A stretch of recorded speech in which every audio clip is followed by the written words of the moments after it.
आनंद मोहन की रिहाई हुई। हर तरफ हो हल्ला है कि आखिर आनंद मोहन की रिहाई जो है वो कैसे हुई। ये सवाल जो है सबके मन में है कि आखिर आनंद मोहन की रिहाई हुई तो बीजेपी भी जो है लगातार सवाल पूछ रही है। यहां तक कि सुशील कुमार मोदी ने कहा है कि 27 दुर्दांत अपराधियों को जो है वो छोड़ दिया गया है। तो दूसरी तरफ उनके ही नेता कहते हैं कि ये एक अच्छा कदम है। हमारे साथ इस वक्त अमित है, हम उनसे जानते हैं कि अमित जी, आखिर बीजेपी लगातार जो है वो क्यों पूछ रही है कि ये जो फैसला लिया गया है ये गलत है, तो कुछ नेता कह रहे हैं कि अच्छा फैसला है। बिहार में कहावत है कि दूध न छुआ। बीजेपी के सामने यही समस्या है, वो रिहाई को सही कहे या गलत कहे, उसको सही माने या गलत माने। इस चक्कर में वो कभी आनंद मोहन के खिलाफ बयान देती है, कभी आनंद मोहन के पक्ष में बयान देती है। एक जवान कहता है कि आनंद मोहन की रिहाई अच्छी हुई है, एक व्यक्ति कहता है कि आनंद मोहन बलि का बकरा बने हैं, एक व्यक्ति कहता है कि आनंद मोहन तो ठीक है लेकिन 27 दुर्दांत, 27 में ही आनंद मोहन भी है। 27 जो लोगों की रिहाई हुई है, सरकार ने जो फैसला लिया अपने जेल मैनुअल में बदलाव का, उसमें जो 27 लोगों की रिहाई हुई है उसी में आनंद मोहन भी शामिल है। आनंद मोहन 27 के अलावा 28वां नहीं है। अब सुशील मोदी कहते हैं कि 27 दुर्दांत की रिहाई हो रही है, दूसरी तरफ कहते हैं कि आनंद मोहन को तो परेशान किया गया, आनंद मोहन को तो फंसाया गया, आनंद मोहन इसमें बलि का बकरा है।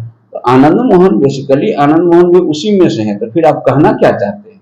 मतलब एक मीम जो चलता है कि आखिर कहना क्या चाहते हो, वही ये बीजेपी की स्थिति। कंफ्यूज क्यों बीजेपी दिख रही है, आखिर क्या आ रहा है? देखिए, बीजेपी की सबसे बड़ी दुविधा की स्थिति क्या है कि पूरे देश में जब से पहले भी राजनाथ सिंह के लोग बीजेपी के अध्यक्ष रहने के दरमियान यह स्थिति बनी थी कि राजपूत मतदाताओं का रुझान बीजेपी की तरफ था। लेकिन जब से योगी का उभार हुआ, आदित्यनाथ योगी का उभार हुआ है, और बजरंग दल और इस तरह की करनी सेना वगैरह जो संगठन बजरंग दल के साथ काम करना शुरू किया, तो वो एक माहौल ऐसा बना कि राजपूत युवाओं का रुझान मोस्टली आप देखिएगा कि वो बीजेपी की ओर दिखता है। वो चाहे करनी सेना के प्रभाव में हो, बजरंग दल के प्रभाव में हो, हिंदुत्व के प्रभाव में हो, या आदित्यनाथ योगी उसके फेस हो, जिस वजह से भी हो, ज्यादातर राजपूत मतदाताओं का रुझान बीजेपी की ओर है। इस परिस्थिति में अब लगता है कि एक आइकॉन राजपूत का बिहार में एक फिगर आनंद मोहन भी रहे। यद्यपि राजपूत लामबंद होकर के आनंद मोहन के पीछे मतदान कर रहे हो ऐसा नहीं है, लेकिन एक नेता के रूप में उनकी पहचान रही, राजपूत समुदाय से आने वाले एक नेता के रूप में, जिनका राजपूत मतदाताओं पर एक पकड़ माना जाता है।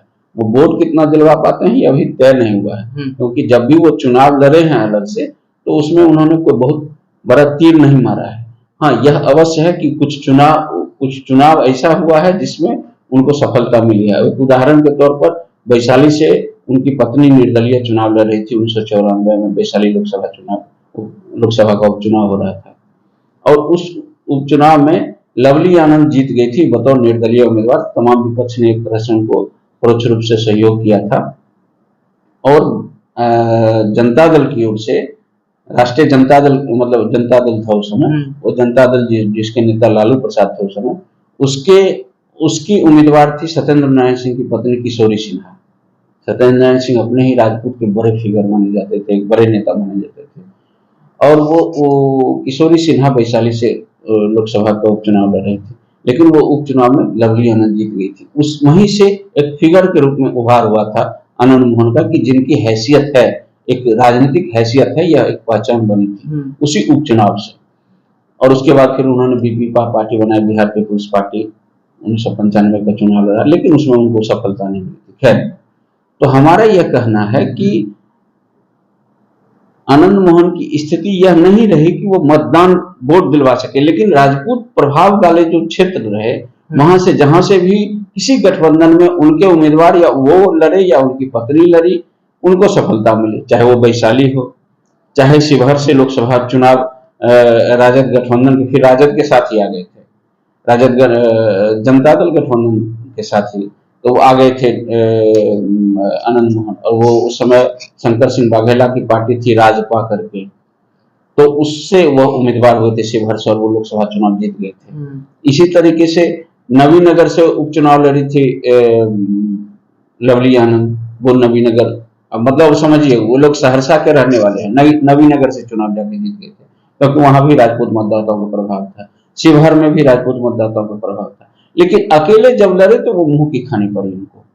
तो एक नेता के तौर पर उनका एक प्रभुत्व स्थापित हुआ, लेकिन वह अपना वोट ट्रांसफर करवाने की स्थिति में वो कभी आए ऐसा नहीं दिखा, वो वोट ट्रांसफर करवा पाए ऐसा नहीं दिखा। लेकिन एक प्रभाव, राज्य स्तरीय प्रभाव एक राजपूत नेता के तौर पर उनका बना था।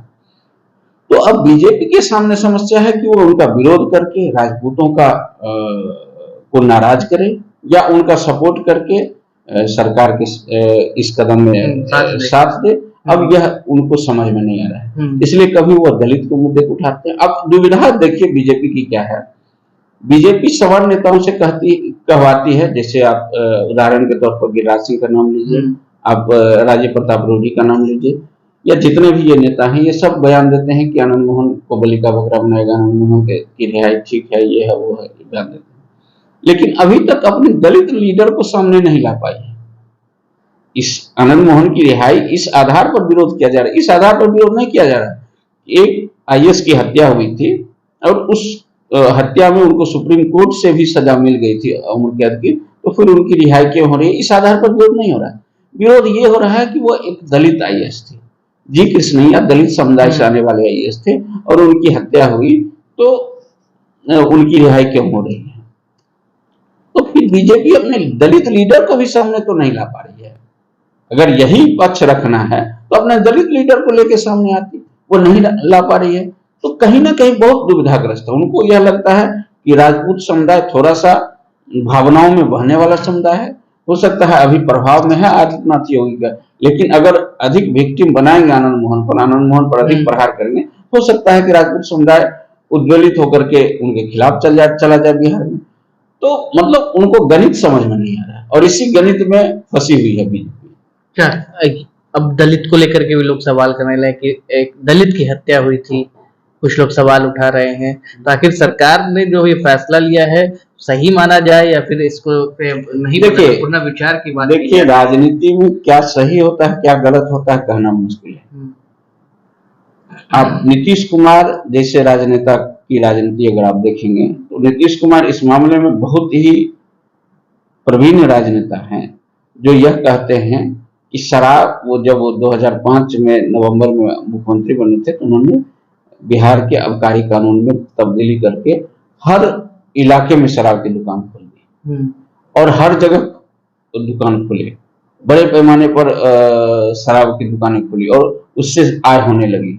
लगभग 4000 करोड़ का बिहार सरकार को उसके टैक्स से फायदा होता था उस जमाने में। फिर नीतीश कुमार को एक अपना सेंस आया कि एक नया मुद्दा बनाया जा सकता है शराबबंदी को। उन्होंने वही व्यक्ति जो सबसे अधिक शराब बेचने का कीर्तिमान कायम किया बिहार में, वही मुख्यमंत्री, उसी मुख्यमंत्री ने शराबबंदी लागू कर दिया। और फिर वो उस मामले में भी उसको भी वो बहुत मजबूती से साबित करने में सफल है कि शराबबंदी बहुत अच्छा काम हमने किया। उसी तरीके से वो आनंद मोहन की जो सजा हुई थी वो नीतीश कुमार के ही सरकार के प्रयत्नों से, उनके स्पीडी ट्रायल का परिणाम था। उस समय वो स्पीडी ट्रायल लगातार बाहुबलियों के खिलाफ चला रहे, प्रयास कर रहे थे कि अभियोजन बहुत तीव्र गति से हो और कानून अपना तीव्र गति से काम करे, जिससे कि अपराधियों को या जो भी व्यक्ति जो मतलब जिन पर भी मामले हैं उनको सजा जल्द से जल्द हो सके। तो नीतीश कुमार के ही सरकार के ही प्रयत्नों से आनंद मोहन को सजा हुई थी। फिर सुप्रीम कोर्ट से जब उनकी सजा मौत की सजा से आजीवन कारावास में बदल गया उस हाई कोर्ट से, तो सुप्रीम कोर्ट में इन लोगों ने इसके खिलाफ पैरवी भी किया था। लेकिन आज वही नीतीश कुमार जेल में तब्दीली करके उनको बाहर भी ला रहे हैं। आनंद मोहन उनके बहुत मजबूत सहयोगी भी किसी जमाने में थे। 2000 में दोनों साथ मिलकर के चुनाव लड़े थे, दोनों में लड़ाई भी हो गई थी उस दरमियान में। तो चीजें बदलती रहती है। अब यही आप देखिए, आप इसी को आप देखिए, इसी को बीजेपी से ही तुलना कीजिए। नरेंद्र मोदी जब मुख्यमंत्री थे तो जीएसटी का विरोध करते थे। नरेंद्र मोदी जब मुख्यमंत्री थे तो वह जीएसटी का विरोध करते थे। नरेंद्र मोदी जितने भी आधार कार्ड का विरोध करते थे, आधार को लिंक करने का, विभिन्न योजनाओं से लिंक करने का विरोध करते थे। डीबीटी का विरोध करते थे, डायरेक्ट ट्रांसफर जो किया जाता है बैंक अकाउंट में, उसका विरोध करते थे।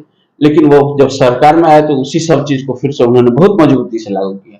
तो देखिए, राजनीति में क्या सही है वो राजनेता पर निर्भर करता है। उनको लगता है कि हमारे पक्ष में ये मुद्दा जा रहा है, आज की परिस्थिति उनको लग रहा है कि आनंद मोहन के पक्ष में जाने से हमारे लिए राजनीतिक सुविधा होगी, तो वो अपनी राजनीतिक सुविधा के अनुसार निर्णय लेते हैं। आप आखिर इस पूरे मुद्दे पर क्या सोचते हैं, ये हमें जरूर बताएं कि क्या आनंद मोहन की रिहाई जो हुई है वो कानून के आधार पर सही हुई है या फिर नहीं हुई है।